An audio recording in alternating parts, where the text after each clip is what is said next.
Minister.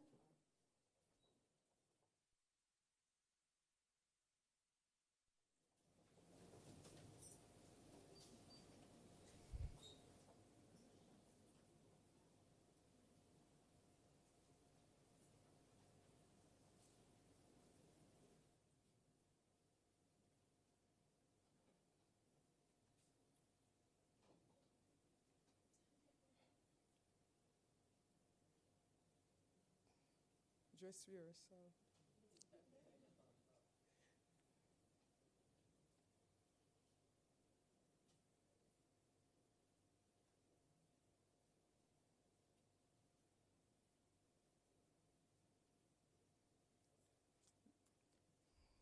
Hands up.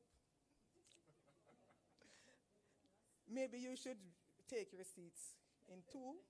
Dress rehearsal. And we do it again. I got the call that he was coming down the corridor.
Please stand for the arrival of our Prime Minister, Dr. the Most Honorable Andrew Holness.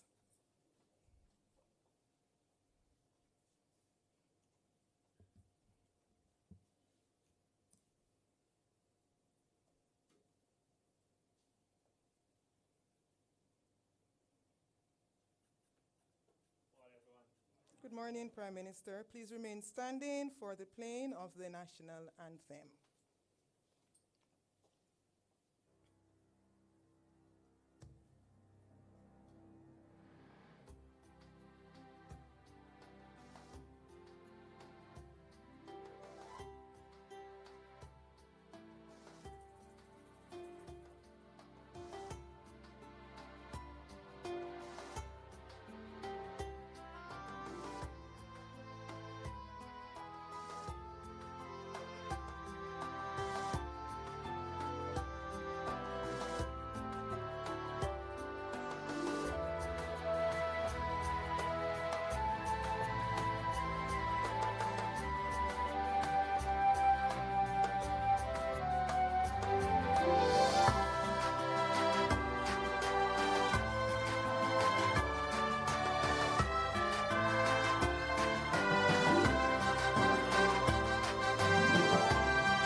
Please remain standing as I invite Pastor Wenford Henry for invocation.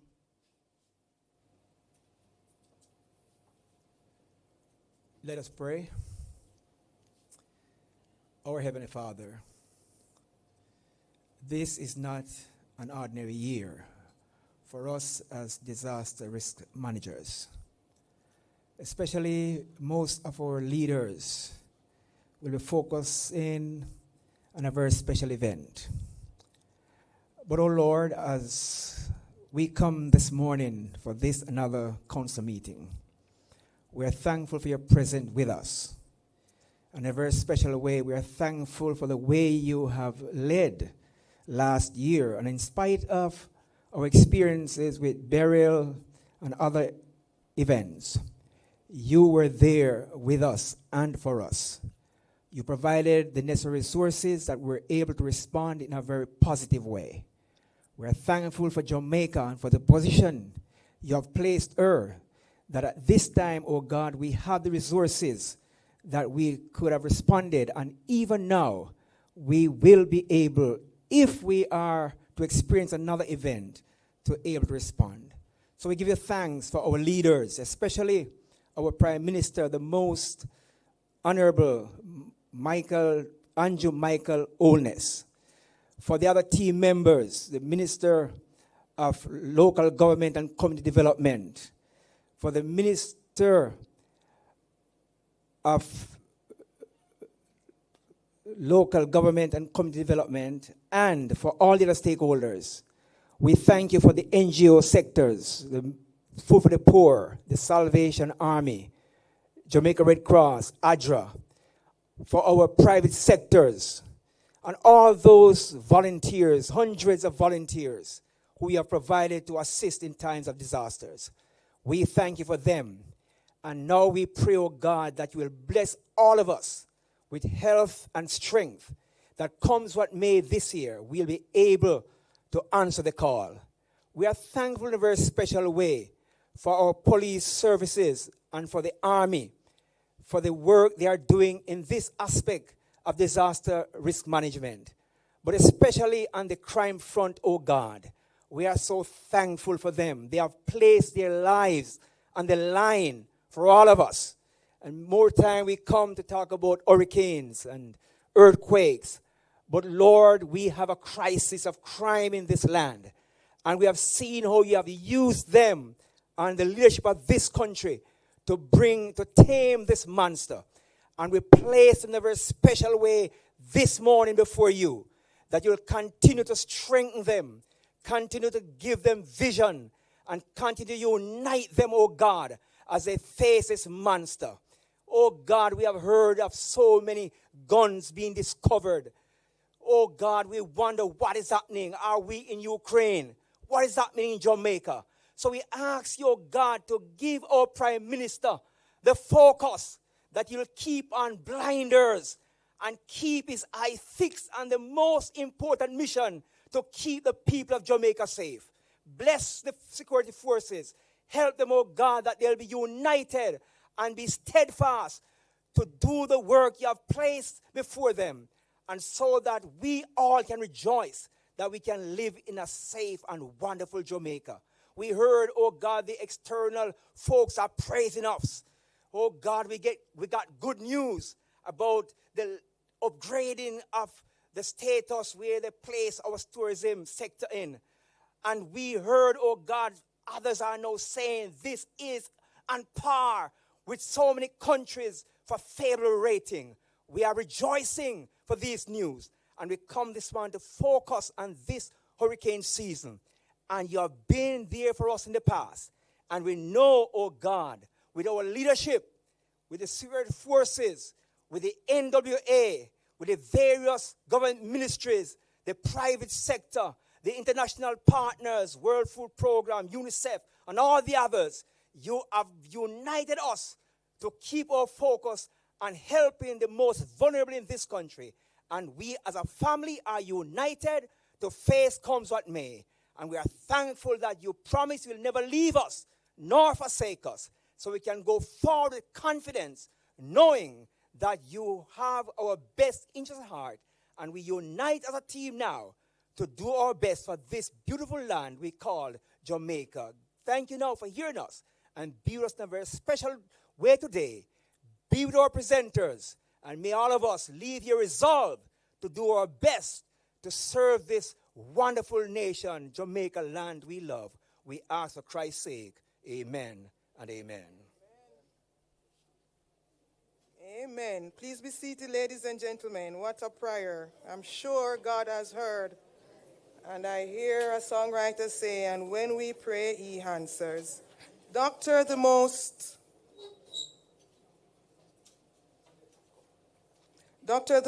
Honorable Andrew Holness, Prime Minister of Jamaica, Mrs. Natalie Garvey, representing the Leader of the Opposition, Honorable Desmond Mackenzie, Minister of Local Government and Community Development, my own minister, Cabinet Ministers and Minister of State, Honorable Audrey Sewell, Cabinet Secretary. Other permanent secretaries represented here today and their representatives. Vice Admiral Antoinette Wims-Gorman, Chief of Defense Staff. Dr. Kevin Blake, Commissioner of Police. Mr. Kevin Horton, Acting Commissioner, Jamaica Fire Brigade. Mr. Raj Mason, Commissioner, Correctional Services. Mr. Richard Thompson, Acting Director General, Office of Disaster Preparedness and Emergency Management. Mayors of the respective towns and chairmen of the municipal corporations. Executive heads of the public and private sector. Other members of the council and members who are joining us virtually. Members of the media, ladies and gentlemen, good morning to you. As the event is being carried live, let me also acknowledge the listening public and to establish at this time that the council meeting of the National Disaster Risk Management Council for 2025 is now called to order. Prime Minister, I would like to report that we have received apologies from a few of our members. Senator Johnson Smith, Minister of Foreign Affairs and Foreign Trade, our Financial Secretary, Mayor Richard Vernon from St. James. He's represented this morning by his Deputy Mayor, Mayor Sheridan Samuels, Deputy Prime Minister, and our Minister of National Security. If there are other apologies that have not been so indicated to me, I would invite that it now be so indicated for the purposes of the records.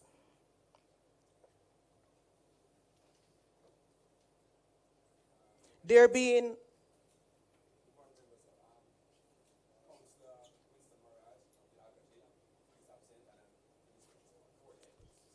Thank you so much, sir.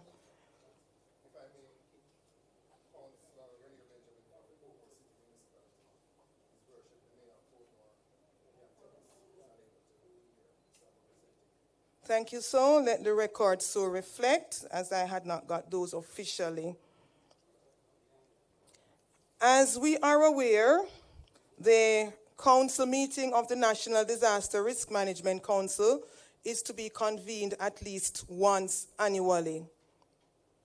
There are some members, however, who may not be so familiar with its function. Just to summarize, the council is comprised of all cabinet ministers, is chaired by our Prime Minister. Deputy Chairman is our own Minister, Honorable Desmond Mackenzie, who has responsibility for disaster management activities within the country. All permanent secretaries, including the Financial Secretary and the Cabinet Secretary, and all the members therein are listed under the second schedule of the Disaster Risk Management Act of 2025.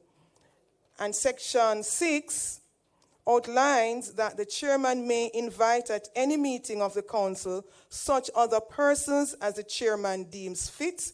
I believe we have with us this morning also Prime Minister, members of the team that was charged to look on the disaster management activities from last year in the person of Miss Trudy Deans. I'm looking in the audience. I'm not seeing her. Just stand for me, please, so that those who are not familiar with you can see you. So that is Miss Trudy Deans, in the absence of our ambassador, Anthony Anderson. She has, I believe, is representing this morning. And I believe also there may be other members who are representing other agencies, sir, such as the National Environment and Planning Agency, and some permanent secretaries who have not been able to join virtually. Their representatives have joined us virtually. In addition, Section 7 sets out the function as under Section 17 of the Act to advise that the council meeting shall be convened to review and advise on national strategies for disaster management, review the state of disaster management in Jamaica, and report its findings at least once annually to the Cabinet to facilitate effective national coordination of preparedness for, response to, and recovery from any disaster or emergency situation, and collaboration of stakeholders in relation thereto. That being said, Mr. Chairman, our Prime Minister, I will now invite Honorable Favour Williams, Minister of Finance and the Public Service, to bring some brief remarks.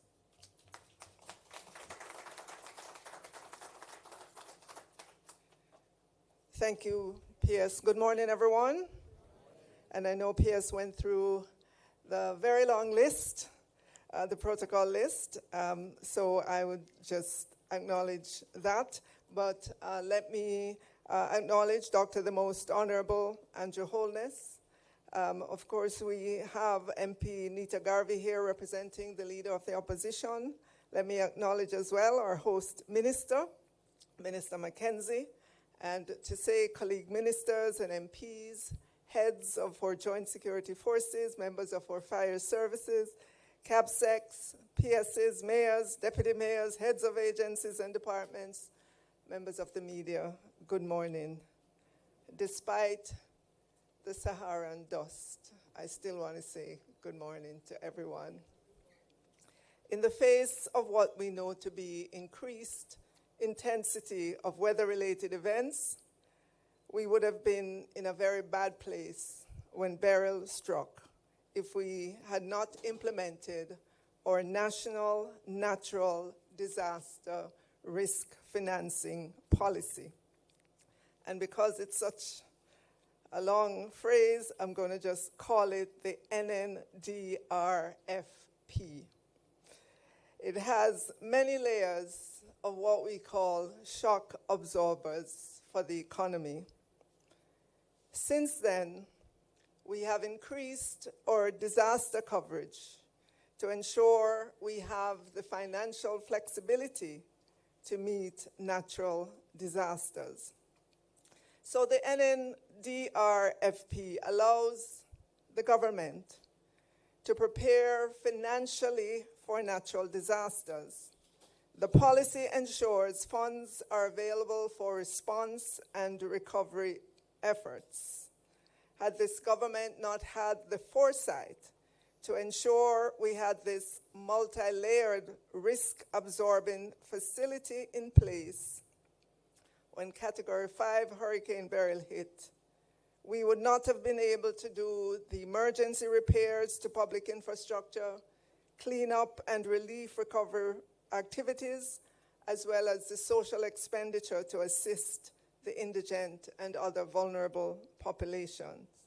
So currently, our NNDRF cushion stands at approximately $130.6 billion in terms of coverage.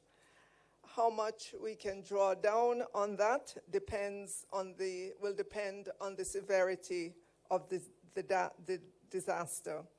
Our disaster financing policy takes into consideration those events that are high frequency but low severity, such as floods, and these can be dealt with through budget reallocation or reserve and contingency funds to provide immediate resources for relief efforts.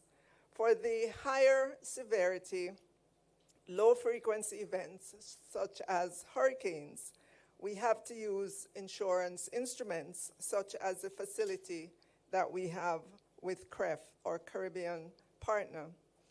And it says in times of disaster, or policy that is, start with what we can reallocate, what we can defer, what we can delay or cancel. And if that is not enough, go to the next layer, the contingency fund and the National Disaster Fund. This is $4.8 billion. Then you go to the National Natural Disaster Reserve Fund that has $1 billion. Together, these two funds total $5.8 billion and are Jamaica's own resources.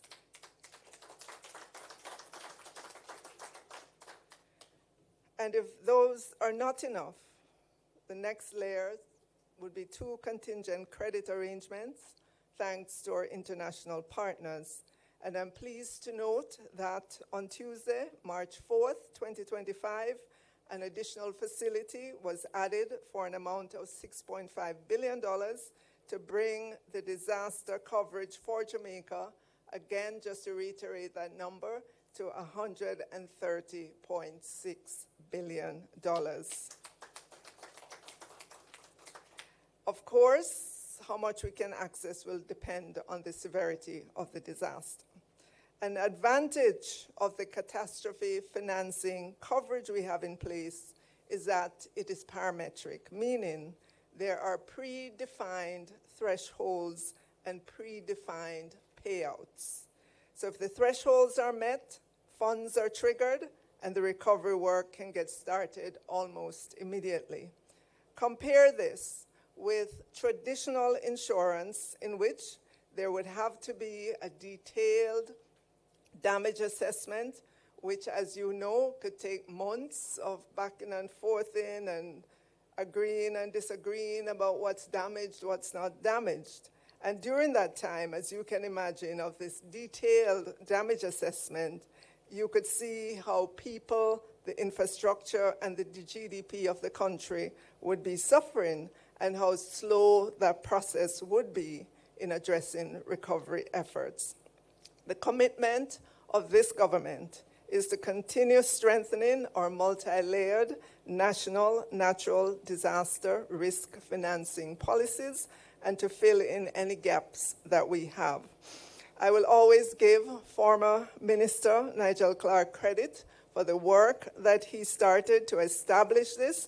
We are continuing that work and are ensuring that these facilities remain in place for the benefit of the people of Jamaica, because we understand our geographic location in a hurricane belt and that we need to be prepared well ahead of that, not thinking when we are in it what we are going to do, but we would have already had the plans and the financing in place to support that. So ladies and gentlemen, I am proud this morning to speak with you and just to let you know the financing backative, as we would say in Jamaica, that is in place for us to help us to recover from natural disasters that we know will continue to be in our future. Thank you.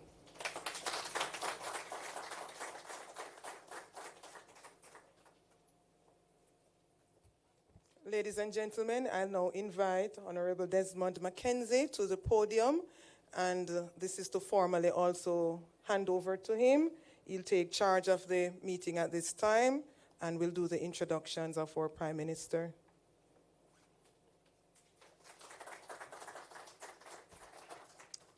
Thank you, my hard-working Permanent Secretary, and before I make the formal acknowledgement, I want to thank the staff of the Ministry of Local Government for preparing this room for today's function. I think they deserve a big round of applause, and I want to thank working closely with the ADPEM. Most Honorable Prime Minister, Member of Parliament Nita Edley, colleague, Cabinet Ministers, Minister of State, Madam Garvey. Other distinguished ladies and gentlemen, good morning. The morning session belongs to the Most Honorable Prime Minister. But I want to give the country the assurance that the Office of Disaster Preparedness and Emergency Management is fully equipped, financially and otherwise, as we go into what is anticipated to be a very active hurricane season. I want to use the opportunity this morning, as I did last Wednesday in Parliament, to urge Jamaicans not to turn their backs on the various advices that will come. We saw the effects of Berry last year, and it was because we were proactive last year we were able to come back in a way that a lot of people didn't expect us to. It was because of that collective response from all of us as Jamaicans. So as we prepare for this hurricane season, over some 900 shelters have been inspected and is ready. The Ministry of Labour has enough supplies, and following this portion of the meeting, we will meet in the business session of the council to go into details. So at this point in time, ladies and gentlemen, those who are joining us online and those out there in Radio Land, I want us now to welcome, to address not just the council but the country on Jamaica's state of readiness as we enter the hurricane season for the year 25. Let's welcome the most Honorable Prime Minister, Dr. the Honorable Andrew Michael Holness.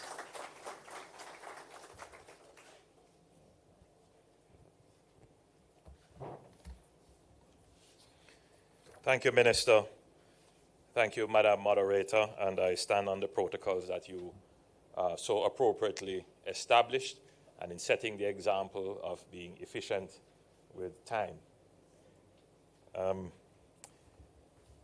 It is always good to have assembled before me the leaders of the institutions and machinery of the state as we prepare for the inevitable, naturally occurring 2025 Atlantic hurricane season. This is now my 10th. This is now my 10th such meeting to mobilize and help to develop within the leaders the frame of mind to get ready in the event that we are actually hit by a weather event in the Atlantic hurricane season. June 1 is not just a notional date. It is for policymakers, practitioners, politicians, bureaucrats, public and civil servants, members of the security forces, our teachers and nurses, our local government practitioners, our journalists, our civil response and emergency response. Am I leaving out any category? Essentially all Jamaicans.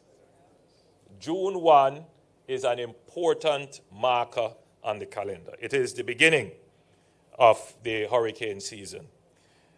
And so what we are gathered here to do is not just ceremonial. It is of real import, real impact. And so that is the first kind of base attitude that must be set in determining and establishing the state of readiness and the frame of mind. That the calling together of this committee is of real importance. It is a signal to the machinery of the state that we are now officially in this season of risk and threat, and we must all now adopt a mindset of readiness. Disasters are no longer distant or occasional threats. They are increasingly becoming frequent, more intense, and more complex. From earthquakes that destabilize entire regions to wildfires that erase communities. And you would have seen recently a landslide, a glacier in Switzerland that totally wiped out a community. These are disasters that are now happening more frequently. And their impacts are significant. You would have seen, obviously, the wildfires in California that totally wiped out communities. The global disaster risk landscape is evolving at a pace that challenges the traditional models of preparedness and recovery. For small island developing states like Jamaica, one extreme weather event is enough to undo years of hard-earned economic progress. And with climate change accelerating, these will only grow more disruptive. I want to elucidate this point a bit. We are accustomed to seeing weather events that could be considered once in 50 years in terms of its occurrence. But in the last 20 or 30 years, we're seeing weather events that would normally occur once in every 50 occurring, sometimes as many as 1 in 10. So you're seeing these major events occurring every decade. And maybe even more often than that. And so we have to be prepared. The level of preparedness that we have cannot be the level of preparedness where you're expecting a 1 in 50 year return. You have to be at the level where your preparedness is, let's be prepared because it could happen every year. That's the level of preparedness that we will have to have. The level of disruption as well is far more significant because of the interconnectedness and complexity of our society. So one weather event can trigger not just displacement of citizens because they have lost their homes. You're going to now have to look at the health situations that can follow, the law and order situations that can follow, the impact on the other areas of the economy, particularly those that are directly related to agriculture, the impact on trade because of the dislocation of supply chains. So it becomes very complex. So the preparedness of the nation is not just about being able to conduct a humanitarian exercise when a disaster hit. All right? You have to now be prepared to deal with the energy crisis that could come, the trade crisis that could come, the impact on the economy in terms of inflation when goods get scarce, the citizen safety and security issues that could happen, all elements of any consideration as to the stability of the society must be considered in preparedness when such disasters strike. We have long accepted the undeniable link between poverty and disaster vulnerability. Those with the least often bear the greatest burden. And that is an absolutely true statement. It is the poor that is most affected by disasters. So when we are planning our preparedness response, we must be thinking about, first and foremost, who are the most vulnerable and who are the persons without means to be able to recover on their own. So that must be a prime consideration in our disaster recovery. So I'm speaking to many heads of agencies and entities here. So if it is a matter for the local government to consider in your constituencies, and in your various localities, which community is going to be impacted, not just by the weather, not just by a flood, but from a socioeconomic standpoint. Which community do you need to have stocks and resources pre-positioned and prepared to respond to? You have to be planning for that. If it is the Ministry of Labor and Social Security, you have to be thinking, how are you going to get resources to those persons who are on the PATH program and who would depend on your PATH checks? How are you going to get things to them quickly? Again, in the Ministry of Local Government, for those people who you have to take care of who are in the various infirmaries and homes, how are you going to have those resources because they're not in a position to help themselves?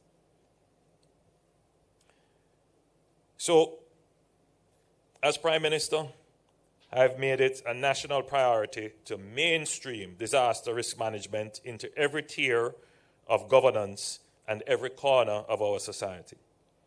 From land use planning and infrastructure development to climate adaptation and community education, we are building a culture of resilience that is data-driven, locally grounded, and globally informed. Let us begin with the facts. According to the International Displacement Monitoring Center and the UN High Commissioner for Refugees, over 20 million people are displaced every year by climate-related disasters. These are not just numbers. Behind every statistic is a family torn apart, a child out of school, a community forced to start over. The economic toll is staggering to the cost of rebuilding cities, rehabilitating survivors, and restoring services. These costs can reach billions of dollars.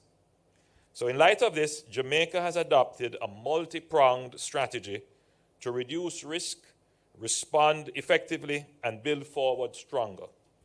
Our approach includes strengthening national institutions and legislation, and I'll speak about that a little later, investing in science, technology, and early warning systems, building capacity at the community level, aligning national planning frameworks with climate resilience, and ensuring that disaster risk reduction is cross-cutting, touching education, housing, health, infrastructure, energy, and the environment. We have also advanced the review of our national disaster risk management framework, and we are developing a new policy to ensure we are fit for purpose. One of our greatest assets in disaster management is communication.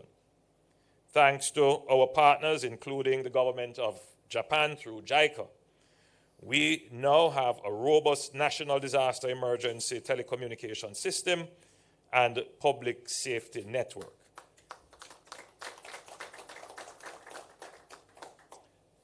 These allow us to disseminate real-time alerts, mobilize response teams, and reach even our most remote communities in times of crisis. But while we have made progress, we must be honest about where gaps remain. Now, following the devastation of Hurricane Berry last year, we established the Disaster Risk Management Review Committee to assess our disaster preparedness and response efforts in the aftermath of the hurricane with a view to learning from the experience and strengthening our readiness and response to both natural and man-made hazards. The committee was chaired by Major General Anthony Anderson and comprised distinguished experts, including Dr. Paris Leahy, Ms. Trudy Deans, and Mr. Jonathan Brown, and I want to thank them for their work and contribution. Ms. Deans is here representing the committee. The committee undertook a comprehensive review of our disaster framework, identifying key vulnerabilities and priority areas for reform, from ADPEM's leadership role and the structure of that organization and its current state of leadership, and community preparedness, another critical element, specifically now looking at the various local government committees and community response organizations, to disaster financing, the role of the Ministry of Finance with the buffers created in our budgets and the insurance that we have signed on to. We looked at infrastructure resilience, specifically looking at the work of the NWA, the NWC, JPS, and we also examined the use of technology. And that, I'll say a few words on the use of technology a little later on in my presentation. While Jamaica has made significant strides in early warning systems, again, that is to be noted, and we, again, give our appreciation to the government of Japan through JICA for assisting us with the establishment of an emergency communication system.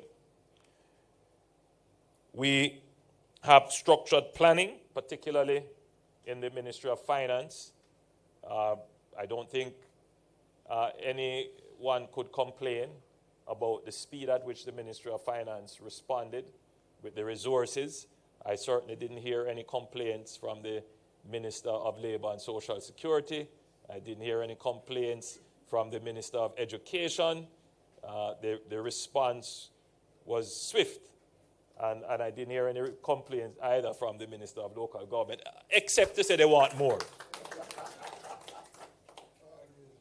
But I think the Ministry of Finance should be commented. I don't think that the country would immediately associate the Ministry of Finance with disaster preparedness and response. But, you know, that is where it starts. If you don't have an economy, then you're going to be relying on other people to help you recover from your disaster. And I want to say as clearly as I can, what has changed in Jamaica in the last decade is that we are able as a country, right, with God's protection and blessings, we have been able to stand on our own 2 feet and respond effectively to disasters. That's a national achievement. And that is because we have run the economy well. So not only can the economy nyam, the economy can drink, the economy help you to recover from disaster. Right? The economy. So, but there are issues. We were spared the worst in our recent disaster, Hurricane Beryl.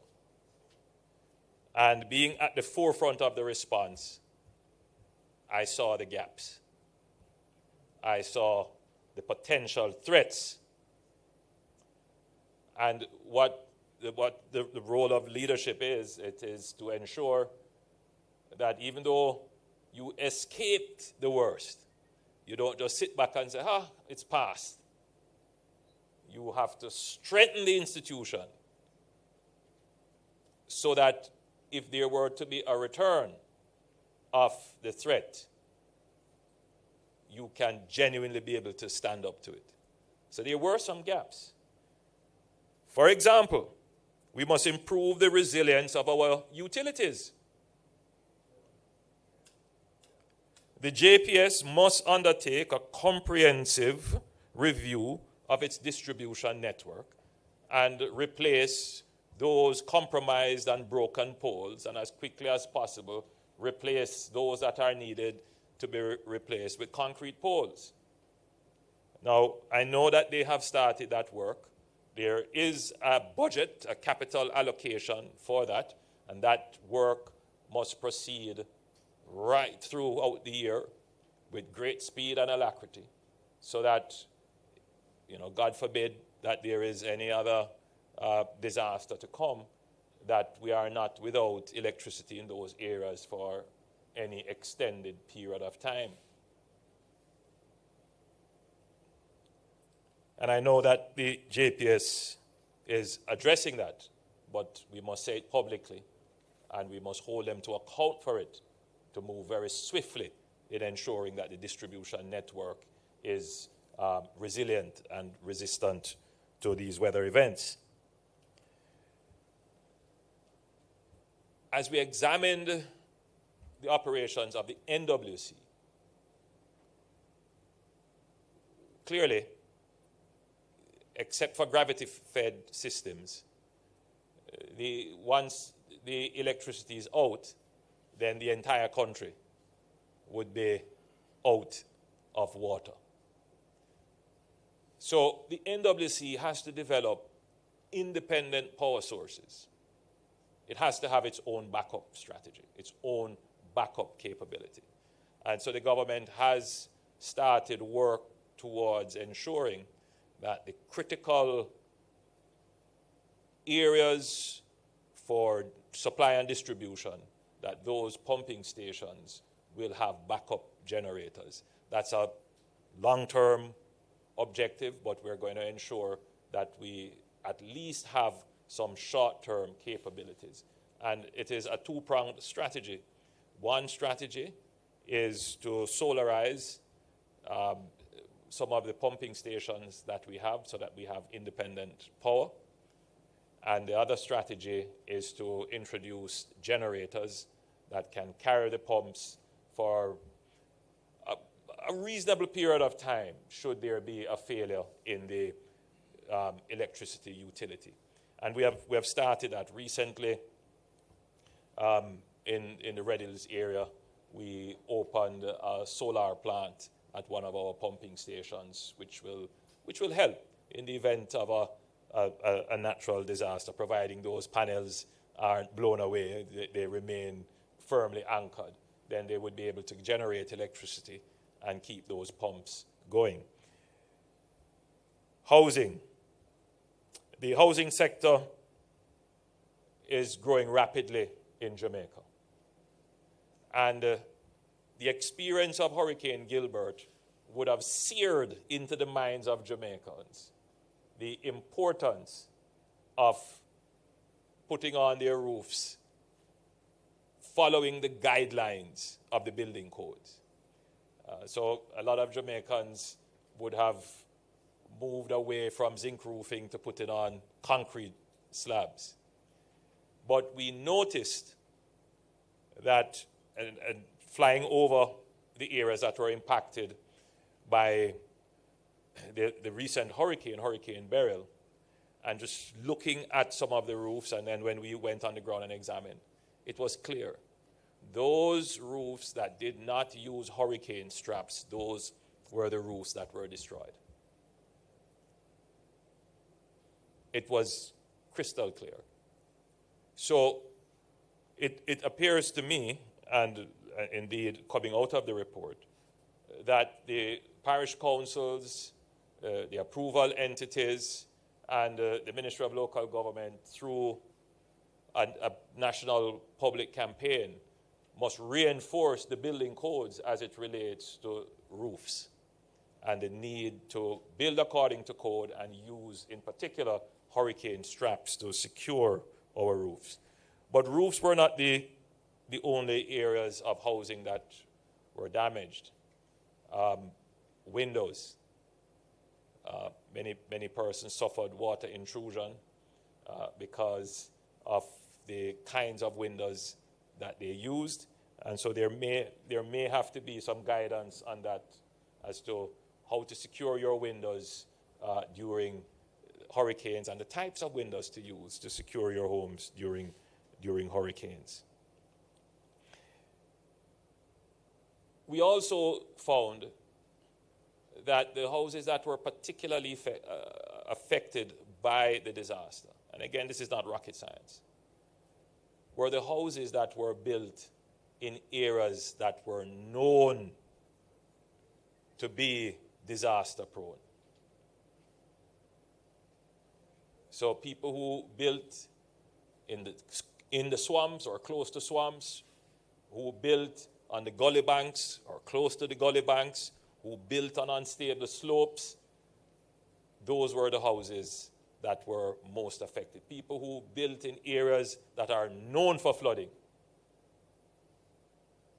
So, in a sense, Minister Mackenzie, we already know where the damage is going to take place. We will have to strengthen our settlement policy, our enforcement as it relates to where people settle and how they settle. And there are communities that are there for years, for decades. It's going to be very difficult to move them. You ask them to move, they don't want to move. They're emotionally connected to the community. But my own view is that if you know you're going to build in an area that is prone, the technology to build and build as safely as you can exists. In other communities, in other jurisdictions where you're building in low-lying areas, people build on stilts. They make provision for that because they know there is going to be a flood. They try to avoid building near the canal or the gully. These are just simple things that we can do. And our entities that are responsible for enforcing and responsible for building standards, these are things that we're going to have to look at and enforce, but at the same time encourage and help people to build wisely. Now, we know this is a very sensitive discussion because immediately the thought will come to mind, the government is trying to move me or displace. I think we need to move away from that because that's absolutely not what the government is trying to do. The government is trying to make you safe. And so the attitude must be one of, let's cooperate with the authorities to see how we can be safe in these areas. Because the truth is, the government can't relocate everyone all at once. We simply don't have the capacity. But for those that are in the extremely dangerous positions, if the government comes to you and says, listen, if there's a heavy rain, this slope is going to go. As we have done in an area called Wees Road in East Rural St. Andrew, where we have gone to people to say, all right, we'll help to relocate you. And they say, no, we'll stay. Some have accepted, and a few have decided that they will stay. I pray every day that nothing more happens and we don't have to send in the JDF and other response entities to try and keep those persons safe. But it is the reality. So I'm hopeful that the nation listening today and those people who know that they are in the disaster-prone areas, that the mindset needs to change, and maybe you need to start to approach your parish council or your member of parliament to say, can we start a process to either help build my resilience, improve the strength and structure of my home, or see how we can be relocated? I think that has to be the mindset now, given that you're going to have greater frequency and greater intensity of natural disasters that will affect your habitat and your home. Now, we must accelerate the expansion of early warning systems. And the government has been investing heavily in that. The Ministry of Economic Growth has been investing in that. We've recently installed a Doppler radar system and other systems right across Jamaica. We note that there is some pullback from NOAA in the United States. So we are going to have to make our own investments to ensure that we have enough early warnings should there be any disasters. And that is something that we're doing, and we will continue to increase our own capacity and indeed cooperate with other regional entities so that we have the information through early warning systems. Given the increased threat of sea level rise because of the climate change issues, we are going to have to take coastal protection much more seriously than we did in the past. Coastal protection is an expensive undertaking. Expensive. And I can tell you that a few weeks ago, I was in Southeast St. Mary looking at a coastal revetment project that was executed by JISTV and the PIOJ, sponsored by the World Bank through a loan. And it was probably about a kilometer of revetment, and the cost was significant. But the way to think of it is that if we didn't do that revetment, and there was a supervening kind of weather event, it would have destroyed the single road connecting one end of the island to another. So you'd have to think about what would be the economic cost of not being able to come from Kingston through Junction, because that stretch in Anoto Bay, that road was totally destroyed. And that's how we have to think of it. We have done revetment works in downtown Kingston along Port Royal Street, and we have done some other revetment works in Montego Bay, particularly to secure the major investments that we have made in the Harmony Park, and that was several $100 billion of building revetments and other sea protection. So this is something that, Minister of Finance, you're going to see more calls on the budget for revetment works, seashore protection, because without that, it's not just the loss of landmass, but because of our historical settlement patterns, where most of our townships are close to the sea and sometimes at or below sea level, you know, these are things that we're going to have to take seriously in the future. The agricultural sector, I must say that I was very impressed with our farmers in Clarendon and Manchester and St. Elizabeth, in that belt, that they recovered very quickly. They were hit badly, but they recovered very quickly, and the Ministry of Agriculture was very quick to be in the field with the farmers doing the assessment.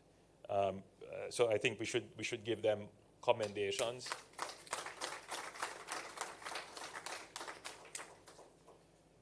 The response was financial, but they did get some supplies, and I think we're going to have to kind of strengthen our response there to see how best we can help farmers, especially those that are utilizing grow houses like greenhouses and other covered agricultural technology. They suffered badly because of the damage to their greenhouses. So there needs to be, you know, greater outreach and education as to how to dismantle, how to protect, and whether or not there are actually technologies that are available that could be deployed to secure greenhouses in the event of these kinds of disasters. Again, let me say that the Ministry of Finance did well in terms of the mainstreaming of disaster risk in the whole financing process, whether it is through insurance, setting up buffers. And when we speak in this language of buffers and insurance, the average person may not immediately see why that is important. For decades before, we had established a disaster fund, and there was literally nothing in the disaster fund. But what this administration has done in the last decade is that every year we set aside a certain percentage of the budget and we place it in the disaster fund. So when we were hit by Beryl, there was a certain portion of the disaster response that we could fund immediately without having any fiscal impact, meaning without having to go and borrow or not spend on something in order to spend on the disaster response. And then we purchased some insurance, which were we able to call on that? Some of the CRIF, right? We called on the CRIF, and then we participated in a very innovative financing arrangement called the catastrophe bond. We didn't call on that because it didn't reach the parameter to trigger the call of those funding. But if it did, we would have it. So we have what is called a multi-layered response.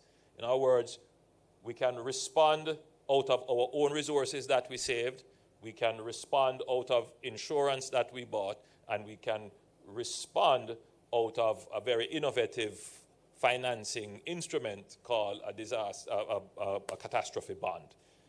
And because of that, the citizen who is displaced can expect to get response from the government fairly rapidly.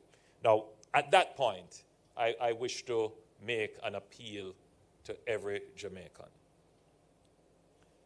There is an expectation that in a disaster, the government would be at liberty to suspend or ignore the rules as it relates to how it disburses public resources. So for the citizen in distress to ask for ID, identification, you might be saying, my house blew down, all the documents lost, why you coming to ask me about ID and so forth.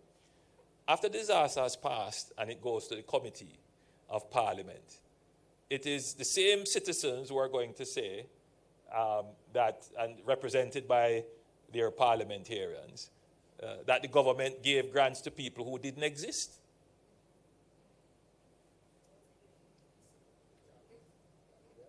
It's the same criticism is going to be leveled at the government that, you know, we are not following the rules and that there is some corruption somewhere.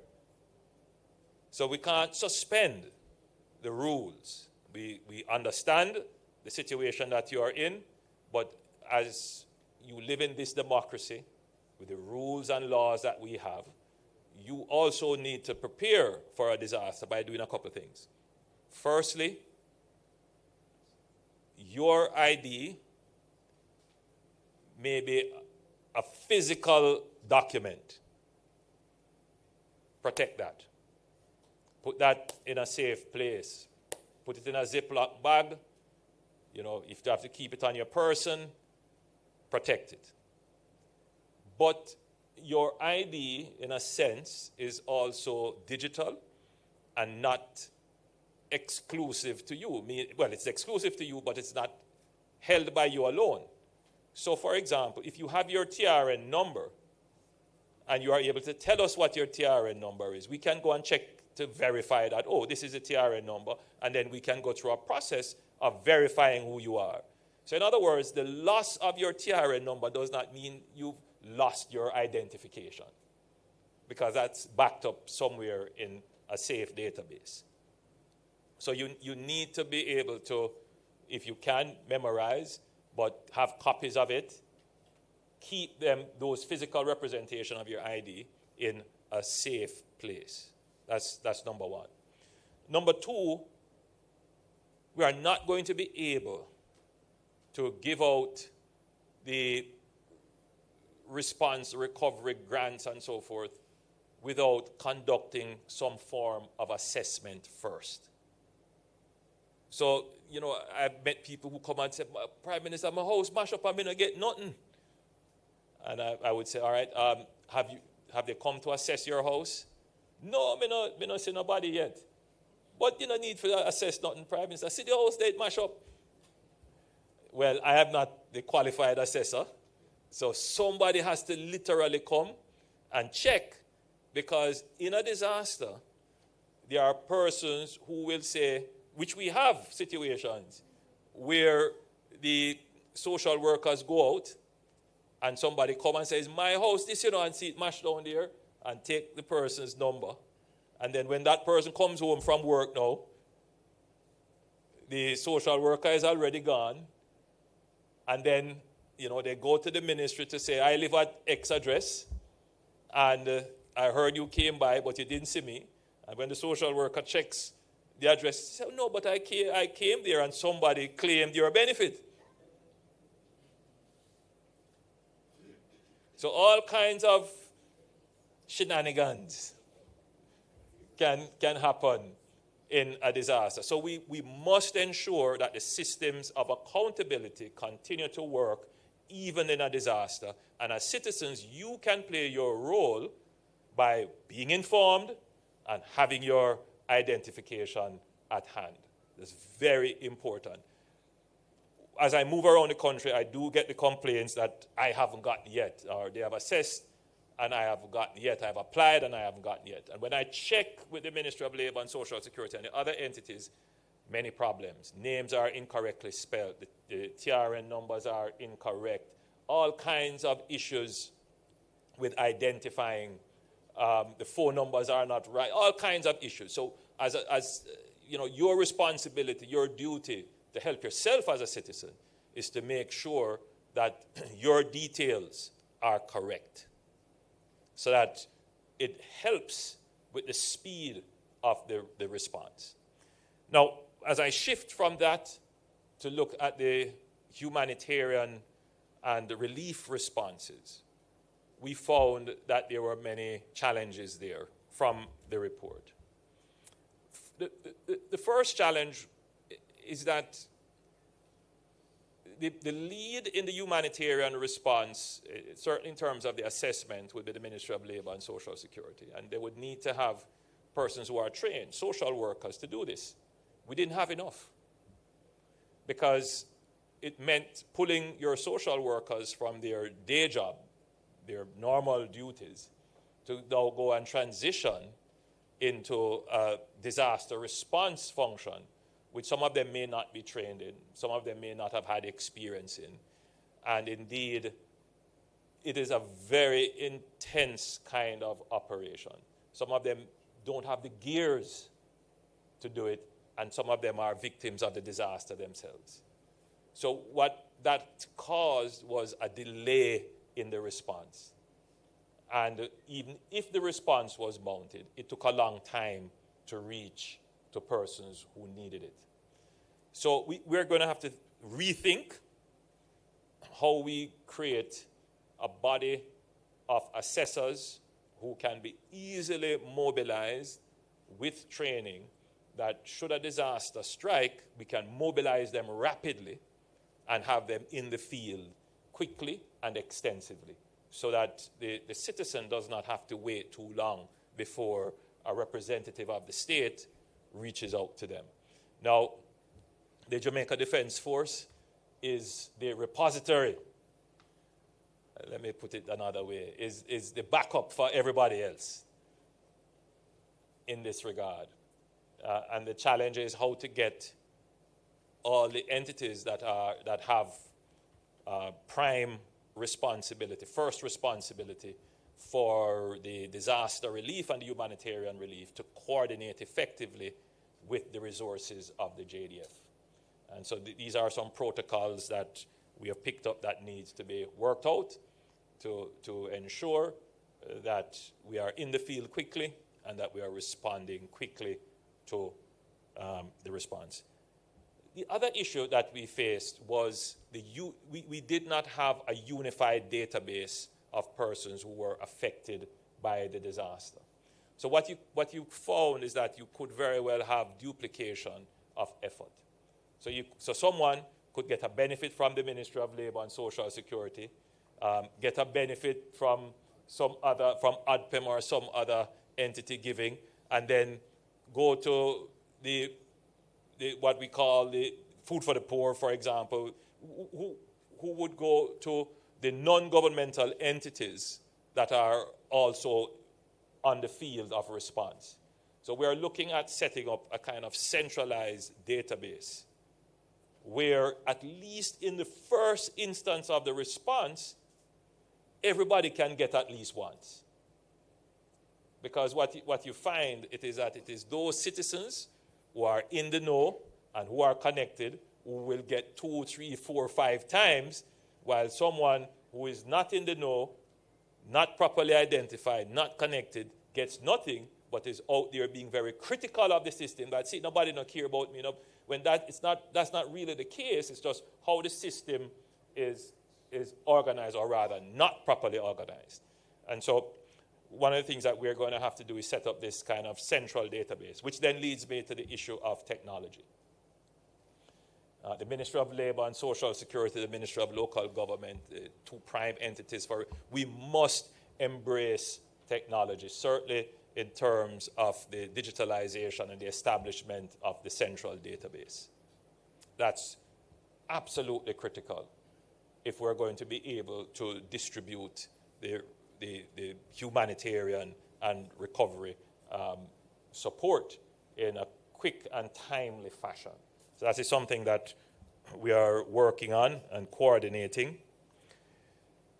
But as I flew over the damaged areas the day after the hurricane hit, I had my notepad, and as I was flying over the coast, I was just marking one roof, one roof, one roof, one roof, and then strokes, that's 5. In other words, I could do a rapid assessment just by flying over. And I suspect that the JDF does that and with their aerial capabilities.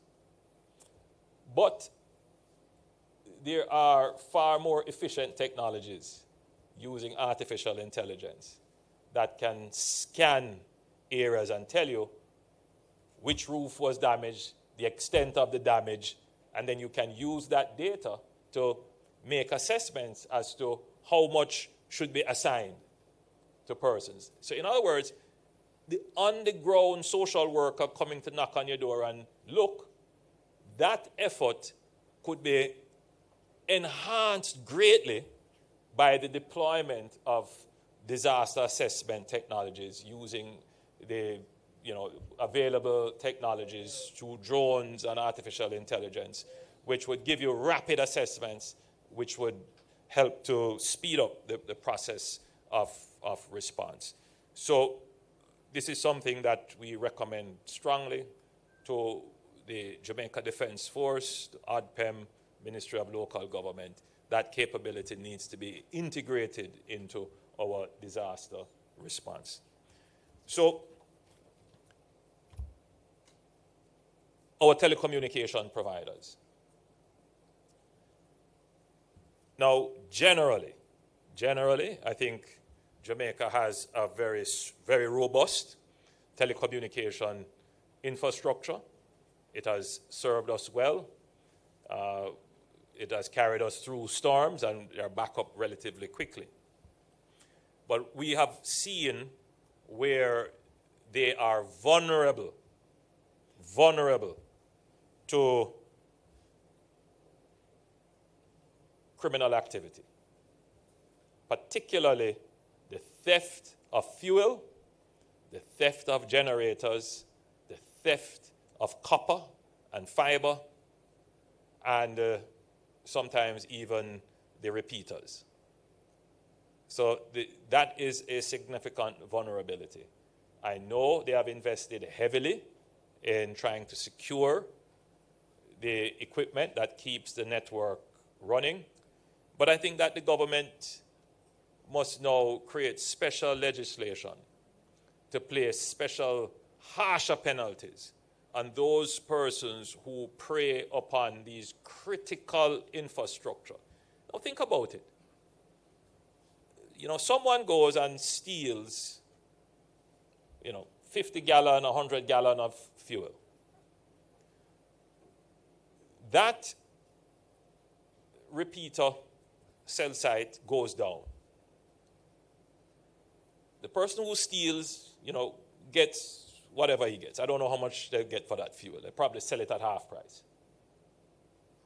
But everybody else is without. The commerce that doesn't get to go through, right? Somebody in an emergency need to call a hospital or get some emergency service. That one thief would have put an entire community at risk. And we cannot treat it as, him just thief some fuel. That level of thinking in our society where we make excuses for these kinds of acts, we must take that out of our mind. His act is not stealing from the telecommunication company. He's stealing from you. He's taking away your security and your safety.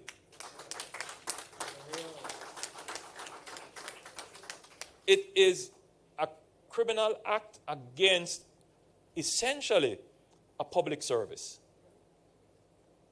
And the level of punishment for that should be stronger for a greater deterrent effect. And so we are examining the legislation to improve that. So I think I've taken up a lot of your time in telling you what we're going to do, or what we have started, where the gaps are, and how we are correcting it. But I close by reinforcing the need for us to be on a footing of readiness. To say to you that we have seen the gaps, we know what the gaps are, which is the best thing, to be aware of what the gaps are. We have not been hit by a really, really serious hurricane for, maybe before Beryl, maybe 20 years or so. So we have not really had that kind of experience. We've been going through the kind of dry runs and practice runs. But because, our systems have become more complex, and we have not necessarily tested all of the systems, there are gaps.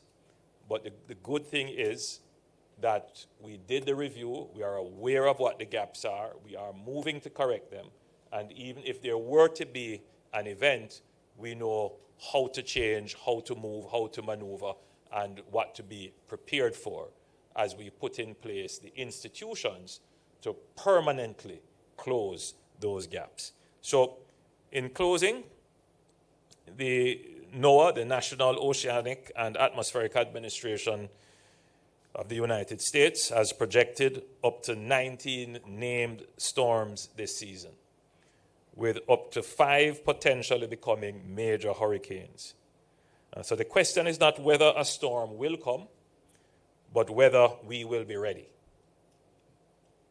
Preparedness saves lives, preparedness protects progress, and preparedness shortens recovery.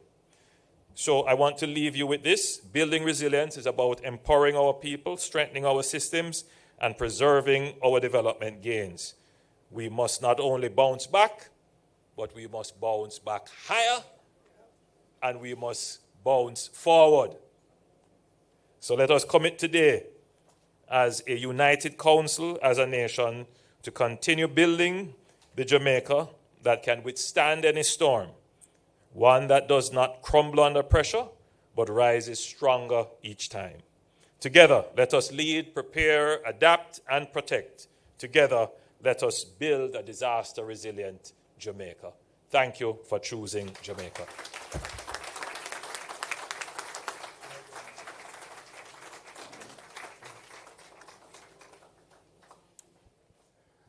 Let us thank one more round of applause to the Most Honorable Prime Minister, who gave the charge to the country. And we are expecting that as a council, we will take into consideration many of what the Prime Minister just spoke about in his presentation. So at this point, I will hand back to our permanent secretary. But just to say, Prime Minister, that the ADPEM initiated last year a hurricane strap program. And we are expecting this year to do the same by providing through the municipal corporations a couple thousand hurricane straps. We gave Minister Charles in Rocky Point last year a significant amount of hurricane straps, and this will be a part of the program of mitigation or relief that will be undertaken by the ADPEM. The discussions around the building approvals as it relates to how roofs are secured, Prime Minister, those discussions have commenced, and the building plan,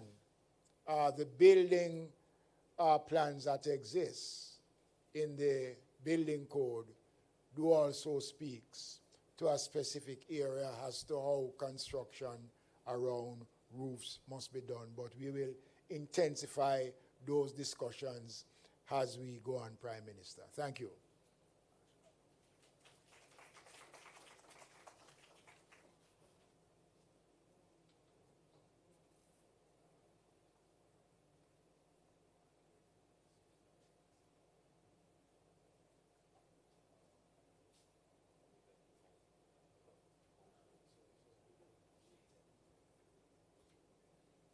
Okay, thank you, Minister, and also thank you, Prime Minister, for that detailed review and charge to the Council this morning. At this time, we have arrived at a break in the agenda for today, and this is the time that allows our distinguished guests and Prime Minister, who I believe also has another event to leave if so desires. However, for the second leg of the program, which is the business component, we will have presentations from respective agencies to commence with the ADPEM, Office of Disaster Preparedness and Emergency Management, and of course our Met Office by our own Evan Thompson. Evan, you look far to the back, you need to come up front. We also have presentations from the Mines and Geology Division. We have heard Prime Minister spoke about our slope stability. And of course, an earthquake can happen at any time. The last big one, we were in this very room and there was a table right here, which I happened to fit under CABSEC. It wasn't too small. And I believe 2 other persons joined me under the table. And when I looked up, I said, if it's coming down, at least we have space under there for some oxygen. We don't have that today, so we pray there will be no earthquake. We also have presentations from the Jamaica Fire Brigade, the Ministry of Health and Wellness, the Ministry of Labor and Social Security for those who are interested. This is perhaps one of the big ticket items, Minister Charles, and of course we will have the Jamaica Public Service and Petrojam Jamaica Limited, or Petrojam Limited, to be exact, and thereafter we'll have questions and answers. However, we might break it up a bit because it's a lengthy business segment. However, if you need to step down now is the time to do so while Mr. Thompson prepares to come. So we're not going to just take a break and stop. We'll just allow you to step out if you need to, but Prime Minister, if you would like to hear Mr. Thompson's comprehensive disaster management. Yes. Yes, sir. Yes. So that is it. Thank you, everyone.